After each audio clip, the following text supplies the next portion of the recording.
अब मैं आपको देश की उन बेटियों के बारे में बताना चाहता हूं जिन्होंने यूपीएससी के सिविल सर्विसेज एग्जामिनेशन में बाजी मारी है। टॉप 5 में इस बार 4 लड़कियां हैं। इस बार यूपीएससी में इशिता किशोर ने टॉप किया है। इशिता का परिवार मूल रूप से बिहार का रहने वाला है, लेकिन फिलहाल ग्रेटर नोएडा में रहता है। मेरिट लिस्ट में दूसरा नाम गरिमा लोहिया का है। गरिमा भी बिहार की रहने वाली है और उनकी फैमिली बक्सर में रहती है। मेरिट में 3rd रैंक हासिल करने वाली उमा हरती तेलंगाना से आती हैं और चौथी पोजीशन मिली है स्मृति मिश्रा को, जो उत्तर प्रदेश की हैं और नोएडा में रहती हैं। इन सब ने कड़ी मेहनत की और अब वो आईएएस अफसर बनकर देश की सेवा करेंगी। लेकिन सबकी कहानी अलग है, सबका बैकग्राउंड अलग है। इशिता किशोर एयरफोर्स के एक जाबाज अफसर की बेटी है। उनके पिता विंग कमांडर संजय किशोर अब इस दुनिया में नहीं है। पिता के जाने के बाद मां ने एयरफोर्स में नौकरी की, परिवार की देखभाल की। इशिता किशोर ने श्रीराम कॉलेज ऑफ कॉमर्स से इकोनॉमिक्स में बीए ऑनर्स किया। बड़े बड़े कॉरपोरेट्स में काम किया, लेकिन नौकरी छोड़ दी क्योंकि सपने बड़े थे, लक्ष्य मुश्किल था।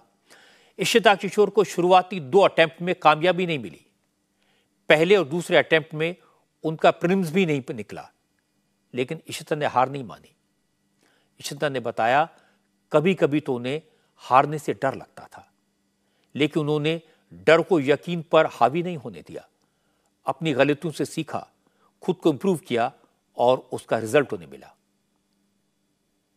रिजल्ट आते ही सबने कॉल करना शुरू कर दिया, तो मेरे पीडीएफ खोलने से पहले ही मुझे ये न्यूज़ मिलना शुरू हो गई थी कि सबसे ऊपर नाम है।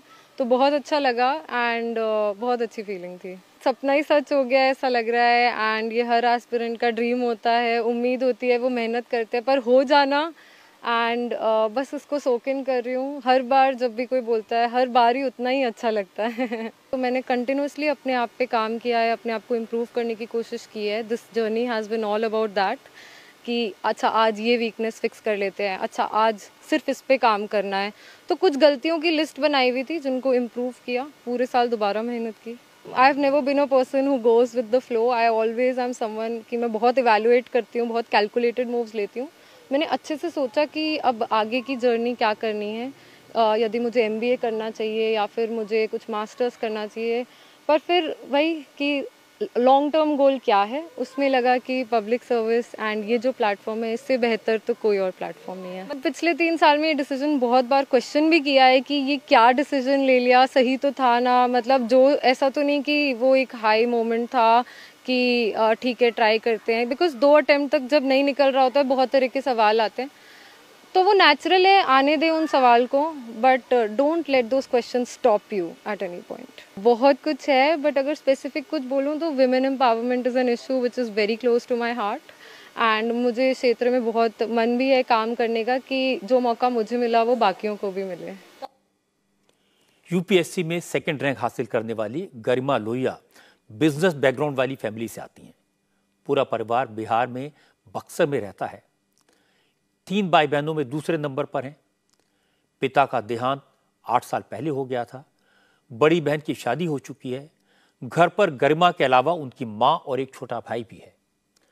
गरिमा ने 10वीं तक की पढ़ाई बक्सर में ही की। उसके बाद आगे पढ़ने के लिए वो वाराणसी गई, फिर दिल्ली से ग्रेजुएशन किया। गरिमा लोहिया किरोड़ीमल कॉलेज से कॉमर्स ग्रेजुएट हैं। वो बताती हैं कि शुरू से उनका सपना था वो एक दिन आईएएस ऑफिसर बने,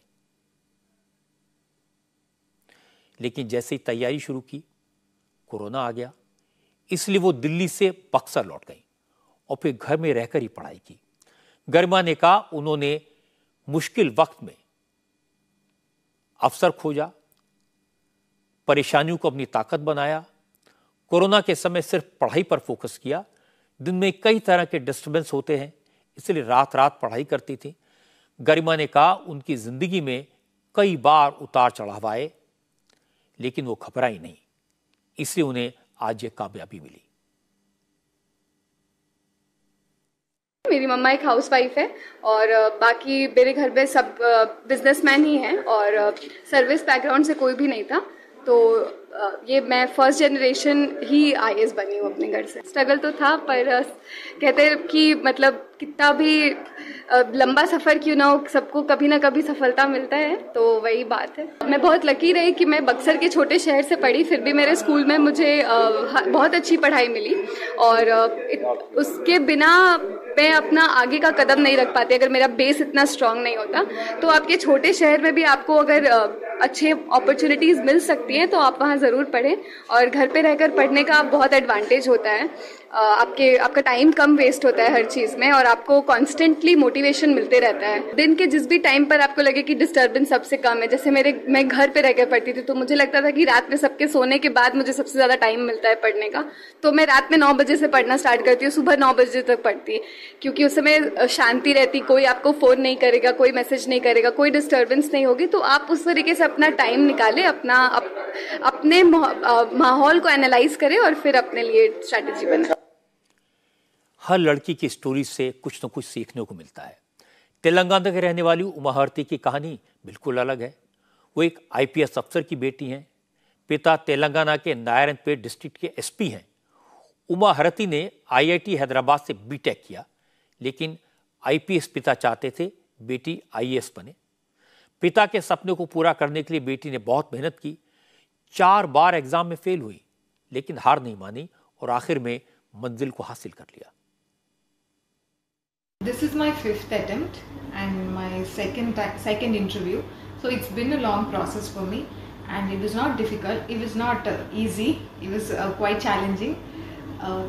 But I tried to learn from my mistakes, and with the help of my family and my friends, I could learn from my mistakes. So I would say it's 99% my support system and just 1% of my effort. So all the credit goes to them. IAS के इम्तिहान में देश की बेटियों को बुलंदियों पर देखकर गर्व होता है। इस बात का एहसास होता है कि देश बदल रहा है। इस बार की टॉपर इशिता किशोर से आज मुझे मिलने का मौका मिला। इशिता का थॉट प्रोसेस क्लियर है, कम्युनिकेशन स्किल्स कमाल के हैं और देश सेवा का जज्बा काबिल तारीफ। मैंने उन्हें बताया कि जब भी मैं किसी कॉलेज में, किसी इंस्टीट्यूट में अवार्ड समारोह में जाता हूं तो पुरस्कार देते समय दिखाई देता है कि अवार्ड लेने वालों की जो लाइन लगी है उसमें 70 से 80% बेटियां खड़ी हैं। यही जज्बा आईएएस इम्तिहान में भी बार बार देखने को मिलता है।